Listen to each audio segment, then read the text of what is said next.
Maths में तीन चीजें हैं, एक है कैलकुलेशन, फिर है कंसेप्ट और फिर है मेरे भाई यहाँ पर प्रैक्टिस। ठीक है, कैलकुलेशन पहले है ना लोग इग्नोर करके चलते थे, लेकिन जब से टीसीएस की एंट्री हुई जो आपका पेपर कंडक्ट करवाती है, तो ये मेरे भाई नंबर 1 पोजीशन पे आ गया। इसका पता होते हुए भी अगर इसका ज्ञात नहीं है, इसका नॉलेज नहीं है, तो तुम्हारा कंसेप्ट रखा रखा रह जाएगा, क्वेश्चन नहीं बनेगा, स्किप करके आगे बढ़ोगे। सवाल बनाए 4 लाइन में फंसे, बाप रे इतना बड़ा कैलकुलेशन, छोड़ छोड़ आगे बढ़ते हैं, छोड़ छोड़ आगे बढ़ते हैं, और इसी चक्कर में 25 में 18 सवाल होंगे या 20 होंगे, 25 के 25 नहीं होंगे। तो कैलकुलेशन की पूरी फोकस करनी है, कंसेप्ट पर काम करना है और प्रैक्टिस करना है। कैसे करना है वो हम आपको बताते हैं कि आपके भाई ने बहुत मेहनत की है, प्लीज सब्सक्राइब चैनल को कर देना। इसीलिए क्योंकि इसके बाद में मैं बैक टू बैक काफी सारी ऐसी वीडियो लेकर के आऊंगा जो आपकी लाइफ चेंजिंग होने वाली है, जो जिंदगी में एक नया मोड़ लेके आने वाली है। और अगर आपने सब्सक्राइब नहीं किया, आपको वो नोटिफिकेशन मेरे भाई नहीं जा पाएगा। तो सबसे पहले कैलकुलेशन के लिए देखिए, मैंने इस तरीके से 4 खंडों में बात रखा है। वो ये कि 20 मिनट आपको डेली जो है एक एप्लीकेशन आता है मैथ्स ट्रिक के नाम से, फ्री है गूगल प्ले स्टोर में, यहाँ से डाउनलोड करके इसकी प्रैक्टिस कर सकते हो। कोई किताब अगर है आपके पास में, आप उससे प्रैक्टिस कर सकते हो। कोई दूसरी एप्लीकेशन आपके नॉलेज में है, आप वहां से कर सकते हो। सेल्फ मैट्रिक्स बना करके करना चाहते हो, वहां से कर सकते हो, लेकिन 20 मिनट डेली प्रैक्टिस करना ही करना है। ठीक है, नेक्स्ट बात करें तो स्क्वायर हो गया, क्यूब हो गया, मल्टीप्लीकेशन हो गया, ये मेरे भाई ध्यान रखना है। जैसे 17 × 13 बार बार पूछा जाता है, डायरेक्ट याद रख लो। ठीक है, 1 2 3 का मेरे भाई होल स्क्वायर डायरेक्ट याद रख लो। 100 से ऊपर के स्क्वायर, 100 से नीचे के स्क्वायर, यानी कुछ कैलकुलेशन के ट्रिकी वीडियोस हैं जो मैंने यूट्यूब पर डाल रखे हैं, आप वो देख लीजिए। अगर आपको मेरे भाई खुद का नॉलेज पता है, आप उसको रिवाइज कर लीजिए और उसको अप्लाई करना अभी से शुरू कर दीजिए। काफी ऐसे बच्चे होते हैं ट्रिक भतेरा याद है, कॉपी इतनी मोटी बना रखी है, मॉक टेस्ट में आता है वही बेसिक से करेंगे, यहाँ पर 13 × 17 आ गया तो 1 to 1 करके गुना करेंगे। ऐसे तुम्हें लगता है तुम्हारा सिलेक्शन हो पाएगा? चपरासी की नौकरी भी नहीं निकलेगी, मैं बता रहा हूं। जो चीजें याद कर रहे हो अगर उसको अप्लाई ही नहीं कर पा रहे, मतलब यहाँ पर 10 तरह के हथियार चलाना सीखे, युद्ध में जाके चाकू से लड़ रहे हैं, वहीं मार के तुमको कोई निकल जाएगा, मुंह देखते रह जाओगे उसका, तुम ये काम मत कर रहा। समझ में आ गया बात? जितनी चीजें सीखी है उसको पूरा का पूरा मॉक में अप्लाई करना जानना मेरे भाई, तभी वो परफेक्ट बन पाएगा, नहीं तो कोई काम का नहीं है।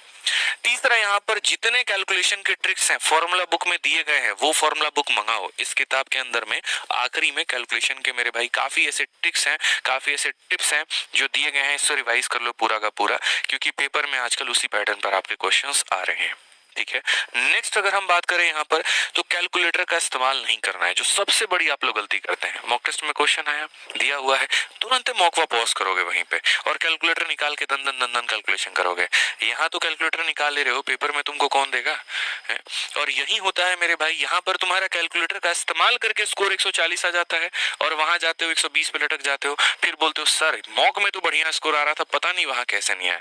यहाँ खुद को धोखा दे रहे थे, चीट कर रहे थे अपने आप को। एक्सेप्ट करो इस बात को, बुरा लगे तो थोड़ा और एक्सेप्ट करो कि धोखेबाज थे तुम, और इसी धोखा ने तुम्हें लंबा धोखा दिया पेपर में जाके। तो क्यों कर रहे हो भाई? थोड़ा समय लगेगा, बढ़िया बात है, कोई दिक्कत नहीं, लेकिन जितने अटेम्प्ट होंगे वो रियल अटेम्प्ट होंगे, तुम्हारे धोखेबाजी वाली अटेम्प्ट नहीं होगी।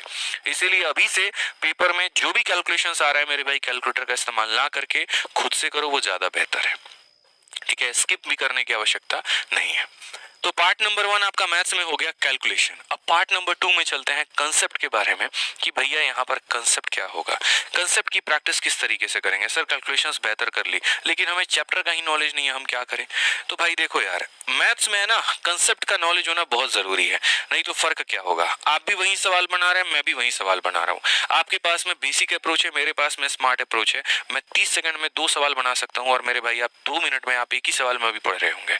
और ऐसा होता है, जो अलग अलग बच्चे होते हैं, क्यों उनके पेपर 12-12 मिनट में, 20-20 मिनट में वो मैथ्स निपटा देते हैं, और बाकी लोगों का मेरे भाई 4 सवाल छूट जाता है 30 मिनट देने के बाद में। यही कारण है, क्योंकि उनको पता है कि यहाँ पर ये सवाल में सिर्फ ये मेथड लगाऊंगा तो मेरा जल्दी आएगा। अगर फ्रैक्शन में दिया है तो रेशियो लगाना है, नॉर्मल दिया है सक्सेसिव लगाना है, ये बात आपको पता होना चाहिए। कब 100 वाला मेथड लगाना है, कब मुन्नी मेथड लगाना है, कब क्या लगाना है, ये अच्छे तरीके से क्लियर होना चाहिए कि सीरीज मेथड का एप्लीकेशन कहाँ पर होता है। ठीक है, पता चले सक्सेसिव में सीरीज घुसा दिए तो एक्सपेक्ट कर रहे हो कि पूरा का पूरा जो है हमारा जल्दी बन जाए, पॉसिबल ही नहीं है सर। और यही छोटी छोटी गलतियां पेपर में आपको लपेट देती हैं। इसीलिए जहां से भी आप पढ़ रहे हैं, जो भी आपने कोर्स लिया है, उसको 2x के स्पीड पर देख करके खत्म करना शुरू करिए। ठीक है, हो सकता है सारी चीजें आपको याद ना हो पाए, लेकिन जो महत्वपूर्ण बातें हैं वो मोटा मोटी आप जान लेंगे। मोटा मोटी आप ट्रिगो के कुछ इंपॉर्टेंट बात जान लेंगे, मोटा मोटी आप ज्योमेट्री के कुछ नियम जान लेंगे, आप अरिथमेटिक के काफी शॉर्टकट्स जान लेंगे। उस पूरे प्रोसेस में, उस पूरे जर्नी में आप उसका 70% अपने माइंड में एक्यूमुलेट कर लोगे, तो ये पता हो जाएगा कि सवाल को लगाना है तो शॉर्ट तरीके से कैसे लगाना है। नहीं तो खाली मौके देते रह जाओगे और स्कोर को देख करके कोसते रह जाओगे और फायदा कुछ भी नहीं होगा, क्योंकि एक डायलेमा हो जाता है यहाँ पर। ठीक है, मॉक में स्कोर भी तब बढ़ता है जब सिलेबस कंप्लीट होता है, ये कंप्लीट नहीं है तो स्कोर नहीं बढ़ पाएगा। दूसरा, कहीं पर कोई भी दिक्कत आ रही है या नहीं भी आ रही है, मेरे भाई रिगरसली इसको एकदम धर्म मान के चल लो, कुछ भी मान के चल लो, खाना खाना भूल जाना मेरे भाई, लेकिन 51 दिन 51 मैराथन की जो मैं क्लास यूट्यूब पर करवा रहा हूँ ना, उसको मत छोड़ना। चाहे आप मेरे पेड बैच के स्टूडेंट हो, चाहे आप मुझसे ऑफलाइन पढ़ते हो, या आप मेरे से यूट्यूब पर पढ़ते हो, या आप कहीं पर भी किसी से भी पढ़ते हो, मुझे फर्क नहीं पड़ता है। आपसे इतना ही बोलूंगा मेरे भाई कि आप सारी चीजों को करते रहो, लेकिन आपका ये एक एक वीडियो आपको इसको देखना बहुत जरूरी है। रोज रात 8:30 बजे रैंकर्स गुरुकुल यूट्यूब चैनल पर मैं 51 मैराथन आप लोगों के लिए लेकर के आया हूँ सीजल की, और इस मैराथन्स के अंदर में मैं आपको सारे वो तरीके बता रहा हूँ कि ये तरीका लगाना पेपर में और ये क्रैक हो जाएगा। कारण पता है क्या, आप 8000 सवाल लगाओगे और मैं 800 क्वेश्चंस पूरे मैराथन में कराऊंगा, लेकिन वो 800 ऐसे होंगे जो सिलेक्टिव होंगे, उससे बाहर एक भी क्वेश्चन नहीं आएगा। उस 800 के मेरे भाई दो तरीके भी हम आपको यहाँ बता रहे हैं कि ये क्वेश्चन है सिलेक्टिव, ये आ रहा है, इसको इस तरीके से करो, तुम्हारा सिलेक्शन हो जाएगा। तो इसलिए इसको पूरा का पूरा फॉलो करना है।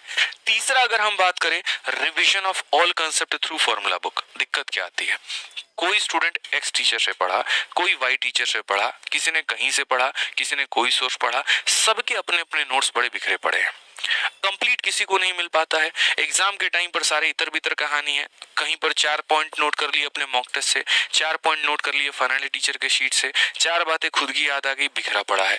क्यों इतनी मेहनत करनी?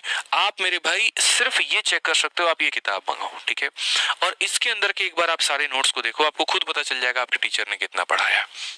सारी चीजों का हमेशा ना इतना जान लेना कि जो भी पढ़े हो ना, उससे इसमें ज्यादा ही मिलेगा, तुम्हें कम नहीं मिलेगा मेरे भाई, ये बात का मैं दावा करता हूँ। पूरे भारत में जितना आपका सिलेबस है ना, उसका एक एक पार्ट, उसका निचोड़ यहाँ पर दिया गया है।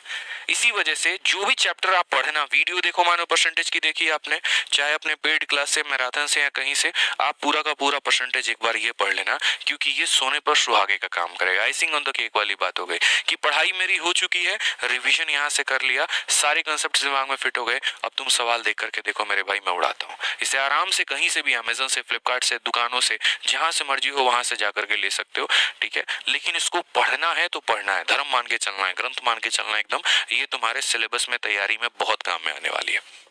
अब उसके बाद में सबसे बड़ा मैथ्स में जो दिक्कत आता है वो क्या आता है, इंसान थ्योरी पर हद से ज्यादा फोकस करता है, वीडियो देखना है, वीडियो देखना है, वीडियो देखना है, 2x पे सिलेबस निपटाना है, ये वाला पार्ट मेरे भाई बाकी रह जाता है। जबकि आपको ये बात पता होना चाहिए कि इसका दोनों का बराबर रोल है। गणित आप पढ़ रहे हैं सर, आप जीएस नहीं पढ़ रहे हैं, आप वोकैबुलरी नहीं पढ़ रहे हैं, अगर आप गणित पढ़ रहे हैं तो गणित में जितना इंपॉर्टेंट थ्योरी का है उतना ही इंपॉर्टेंस आपका प्रैक्टिस का भी है, और जितना आप वीडियो देखने पर मेहनत लगा रहे हो उतना आप कलम चलाओ सवाल लगाने में। पता चले वीडियो देख लिए कैलकुलेशन का, कोई पूछे धुआं धुआं कर देंगे, और जब पेपर में आ गया तो पता चला अप्लाई नहीं कर पाए। समझ रहे हो, 100 मेथड सीख लिए लेकिन क्वेश्चन आ रहा है बना नहीं पा रहे हो, रीजन प्रैक्टिस की कमी है। उस प्रैक्टिस के कमी को मेरे भाई आप कोई भी प्रीवियस ईयर का किताब लेकर के मेरे भाई बना सकते हो, कोई भी प्रीवियस ईयर का किताब लेकर के।